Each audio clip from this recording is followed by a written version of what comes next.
today is the opening of a new site for us, the DuPont Environmental Education Center.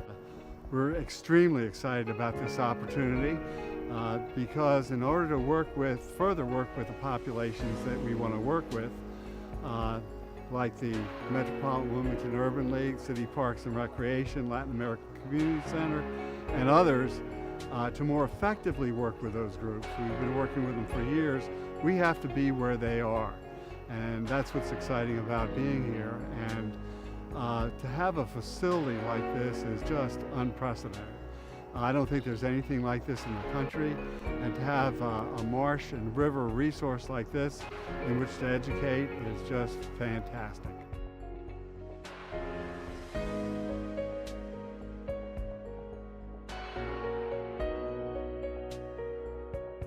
This interactive station allows visitors the opportunity to learn more about the many partners that helped to develop this unique facility. You can touch on, for example, the Delaware Nature Society and access information about the society, their programs and activities, as well as access their website and learn in-depth information about their programs in other locations than here at the DuPont Environmental Education Center.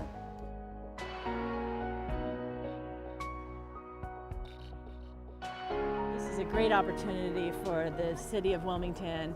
It shows how both the urban area can coexist with the natural world, and well, both can work together. We have the trains going by, we have the city skyline, and we have all this wildlife here that we've got fish in here, we've got crabs, we've got insect larvae, we've got birds, and all of that can coexist in this urban environment, and it's free for everybody and the citizens to use here.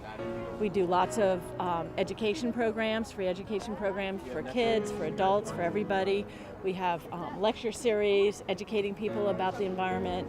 This is a great opportunity for us to really get into the city and for the city citizens to take a walk around and make use of.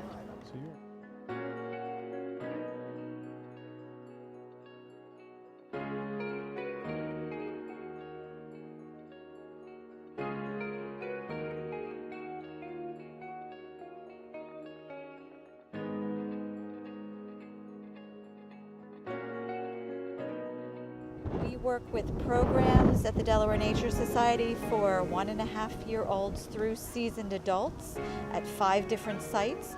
The DuPont Center is one of those sites. We will be offering programs 6 days a week. On weekends there will be free and low-cost programs for those that wander in and want to do something alone or with a family or a friend.